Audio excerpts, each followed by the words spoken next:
منزل کی طرف بڑھتے ہیں۔ حضرات، آج کا یہ پروگرام جو بزم خطابت کے نام سے موسوم ہے، جہاں تک خطابت کا تعلق ہے تو ہر دور میں خطابت کی اہمیت بڑی غیر معمولی رہی ہے۔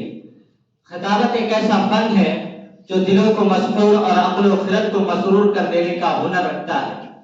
لسانی و زبانی قوت ایک ایسا اسلحہ ہے جو بغیر خون خرابے کے مد مقابل کو لاجواب کر کے شکست پاش دینے کی صلاحیت رکھتا ہے اور مخالف کے گلے میں توق رسوائی ڈالنے کی ہمت رکھتا ہے۔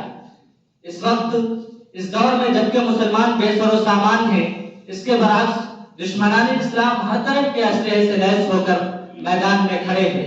اس بے سر و سامانی کے عالم میں بھی اسلام کے جیالے باطل قوتوں اور دشمنان اسلام کو دندان شکن جواب دے سکتے ہیں، انہیں دھول چٹا سکتے ہیں، خون کی ندیاں بہائے بغیر انہیں اینٹ سے اینٹ کو اینٹ سے اینٹ بجا سکتے ہیں۔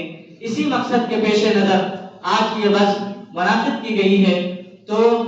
تو آئیے بلا تاخیر ہم اپنے مقصد کی طرف چلتے ہیں اور اپنی اس بزم کے سب سے پہلے مصاحب محمد بن یوسف کو دعوت خطاب دیتے ہیں کہ وہ تشریف لائیں اور اپنی تقریر پیش کریں۔ نہیں تیرا نشیمن قصر سلطانی کے گنبد پر تو شاہی ہے، بسیرا کر پہاڑوں کی چٹانوں میں۔